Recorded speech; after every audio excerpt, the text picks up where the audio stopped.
Students, इस video में आज हम डिस्कस करेंगे रीजनिंग का एक concept that is data sufficiency. अब डेटा सफिशिएंसी अपने आप में एक टॉपिक नहीं है, ये एक ऐसा टॉपिक है जो बाकी सारे टॉपिक्स को कंबाइन करके बनाया गया है। डेटा सफिशिएंसी को समझने के लिए इट इज़ वेरी इंपॉर्टेंट कि हमें बाकी टॉपिक्स जो है रीजनिंग के वो पता होने चाहिए। फॉर एग्जाम्पल ब्लड रिलेशन हो, चाहे एज हो, डायरेक्शन डिस्टेंस हो, coding D coding, puzzle, sitting arrangement, कोई भी टॉपिक जो भी रीजनिंग को इंक्लूड करता है that should be I can say on your tips. तभी हम डेटा सफिशिएंसी के कॉन्सेप्ट को अच्छे से समझ सकते हैं। डेटा सफिशिएंसी का कॉन्सेप्ट एक्चुअल में है क्या, किस तरह के क्वेश्चंस पूछे जाते हैं, वो आज हम इस वीडियो में डिस्कस करेंगे। आज का हमारा टॉपिक होगा ब्लड रिलेशंस का। And before beginning with blood relation हम डिस्कस करेंगे कि डेटा सफिशिएंसी के क्वेश्चंस किस तरह से पूछे जाते हैं।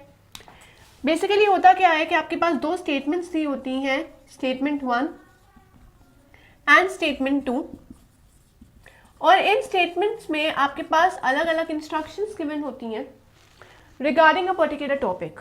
जैसे आज का हमारा टॉपिक है ब्लड रिलेशन, तो दोनों स्टेटमेंट में ब्लड रिलेशन के कोई ना कोई इंस्ट्रक्शंस गिवन होंगी। एंड हमें ये कंक्लूड करना है कि क्या जो भी इन दो स्टेटमेंट्स में हमारे पास इंस्ट्रक्शंस है या जो भी हमारे को क्वेश्चंस प्रोवाइडेड है इन दो स्टेटमेंट्स में, क्या वो दो स्टेटमेंट्स काफ़ी हैं आंसर्स निकालने के लिए। क्या हम उन दो स्टेटमेंट्स को यूज़ करके अपना फाइनल आंसर निकाल सकते हैं या नहीं। This is the only thing that you have to find out. हमें एक फाइनल आंसर बताना नहीं है, खाली हमें आंसर डिराइव करना है और ये पता लगाना है that are these two statements enough to get a final answer और नॉट। तो जो भी ये स्टेटमेंट्स गिवन होंगी उनके बाद ऑप्शंस में आपके पास कुछ ऐसा होगा, like first option will be only first statement is sufficient, then the second option can be only second statement is sufficient, third option आपके पास हो सकता है both first and second statement required, fourth option हो सकता है आपका data insufficient, and fifth option आपके पास आ सकता है that both first and no either first और सेकेंड इज सफिशिएंट। ज़रूरी नहीं है कि जो हमारे ऑप्शंस हैं वो इसी ऑर्डर में हो, ऑप्शंस यही रहेंगे लेकिन वो किसी भी ऑर्डर में आपसे पूछे जा सकते हैं।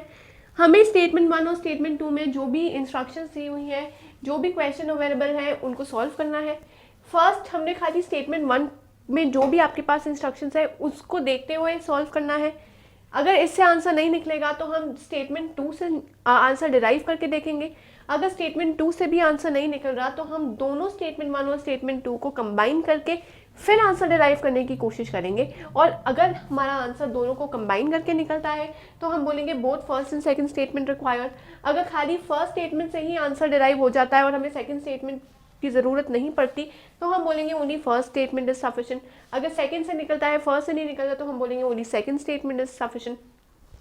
दोनों को कंबाइन करके भी आंसर नहीं निकल रहा है तो हम बोलेंगे डेटा इज इनसफिशिएंट, मतलब जो भी आपको डेटा प्रोवाइडेड है वो सफिशिएंट नहीं है आंसर निकालने के लिए, हमें कुछ और हिंट्स की रिक्वायरमेंट होगी जो इन दो स्टेटमेंट्स में अवेलेबल नहीं है।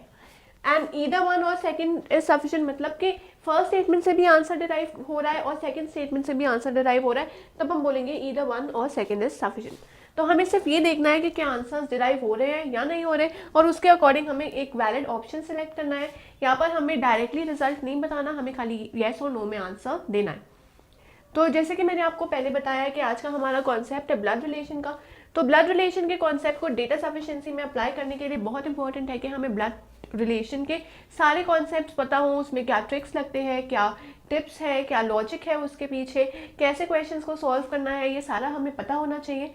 तो अगर आपने अभी तक ब्लड रिलेशन की वीडियो नहीं देखी है तो आप ज़रूर मेरी वीडियोस देखिए on the topic blood relation, ताकि आपको ब्लड रिलेशन का कॉन्सेप्ट अच्छे से समझ आ जाए और उससे आपको बहुत ज़्यादा बेनिफिट मिलेगा यहाँ पर डेटा सफिशिएंसी को समझने के लिए।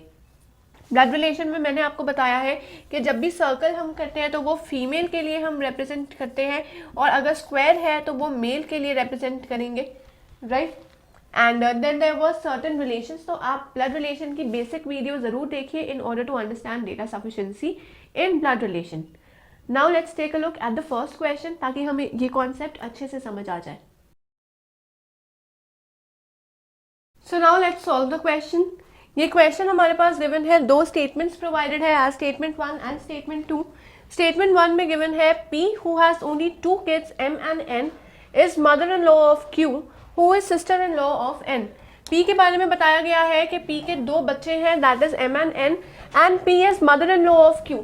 अगर ये बोला हुआ है P is mother-in-law of Q तो डेफिनेट सी बात है कि P एक फीमेल है, राइट। मैंने आपको यही बोला हुआ है कि पहले हम स्टेटमेंट 1 को कंसिडर करेंगे, स्टेटमेंट 1 का डायग्राम ड्रॉ करेंगे, उसके बाद स्टेटमेंट 2 का डायग्राम इंडिविजुअली ड्रॉ करना है, उससे पहले मर्ज नहीं करना। पहले दोनों स्टेटमेंट्स को इंडिविजुअली ड्रॉ करनी है, उसके बाद अगर कंक्लूजन नहीं निकलती है तो हम नेक्स्ट स्टेप करेंगे दोनों स्टेटमेंट्स को कंबाइन करके। तो फर्स्ट हम स्टेटमेंट 1 को फॉलो करते हैं। P who has two kids M and N। हम पहले P को बनाते हैं, P के दो बच्चे हैं M and N, राइट। बोला हुआ है P मदर इन लॉ है Q की। अब P अगर मदर इन लॉ है Q की तो Q यहाँ पर भी आ सकता है और Q यहाँ पर भी आ सकता है।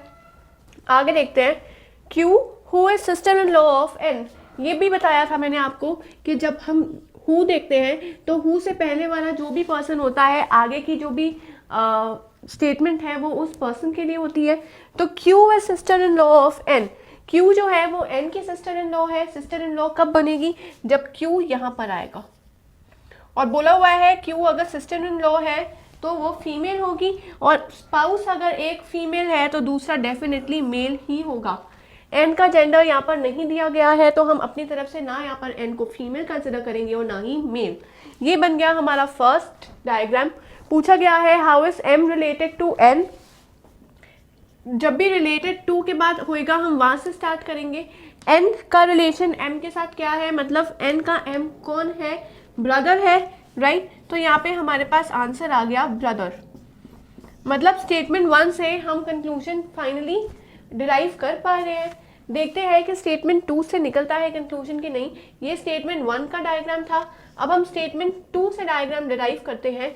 बोला हुआ है R is sister in law of M। अगर R M की सिस्टर इन लॉ है तो हम ऐसे बना सकते हैं, राइट, कि R का हस्बैंड एंड हस्बैंड का ब्रदर या सिस्टर जो भी होगा, R will be the sister in law of that person. M R sister in law of M is daughter in law of S। Is daughter in law of S ये M के लिए नहीं आ रहा, वो R के लिए ही बोल रहे हैं that R is daughter in law of S। अगर R को हम डॉटर इन लॉ बताएंगे S की, मतलब R is daughter in law. Daughter in law कौन होती है? बहू, राइट। बहू किसकी बनेगी? यहाँ पर S, right. Why S? Because S जो है वो मदर है इस पर्सन की जिसकी वाइफ है R, right. S who has two kids M and N। S का बोला गया है दो किड्स है M और N। M ऑलरेडी यहाँ पर है, हमें N यहाँ पर मिल गया। बोला हुआ है how is M related to N। N से M तक जाना है। N का M कौन है? ब्रदर भी हो सकता है, सिस्टर भी हो सकता है, तो हम बोल देंगे आइदर ब्रदर और सिस्टर। बट जो फाइनल यहाँ पर तो पॉसिबिलिटी आ गई कि ब्रदर भी हो सकता है, सिस्टर भी हो सकती है, लेकिन फर्स्ट स्टेटमेंट में हमारे को एक डेफिनेट रिजल्ट मिला था, और वो डेफिनेट रिजल्ट ये था कि हमें पता लग गया था कि M जो है वो ब्रदर है N का, लेकिन यहाँ पर हमें नहीं पता लग रहा M जो है वो सिस्टर भी हो सकती है या ब्रदर भी हो सकता है। तो स्टेटमेंट 2 तो डेफिनेटली नॉट। हमें स्टेटमेंट 1 अलोन से आंसर मिल रहा है, तो आउट ऑफ द कंक्लूजन्स हम बोलेंगे। अगर कंक्लूजन्स आपके पास ऐसे हैं दैट ओनली 1 रिक्वायर्ड, सेकेंड बोला हुआ है only 2 required, then third it is both 1 and 2 required,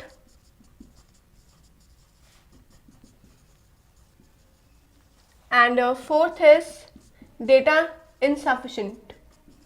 अगर हमारे पास ये 4 ऑप्शंस गिवन है तो हम सिलेक्ट करेंगे ओनली 1 रिक्वायर्ड, क्योंकि सेकंड स्टेटमेंट हमें एक वैलिड आंसर नहीं दे पा रहा है। वैलिड आंसर खाली फर्स्ट स्टेटमेंट से निकल रहा है, तो हम बोलेंगे only first statement is sufficient या only first statement is required. तो ऐसे आप सॉल्व करेंगे क्वेश्चंस को।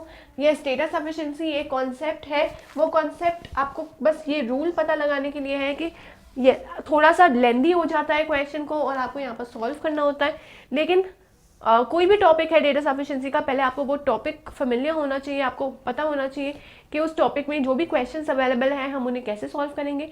अगर वो पता है तभी हम डेटा सफिशिएंसी के क्वेश्चंस को सॉल्व कर सकते हैं।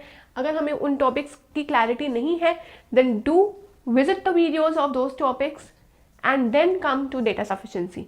जैसे ब्लड रिलेशंस है यहाँ पर, तो ब्लड रिलेशन की वीडियोस आप ज़रूर देखिएगा।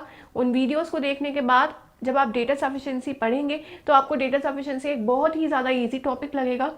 And yes, data sufficiency requires lot of practice, so do practice a lot.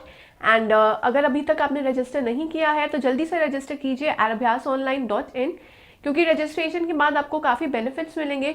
For example, आप सैम्पल पेपर्स अटेम्प्ट कर सकते हैं और सैम्पल पेपर्स में जितने भी क्वेश्चंस अवेलेबल हैं वो उसी पैटर्न पे बेस्ड हैं जैसे कि एग्जामिनेशंस में पूछे जाते हैं।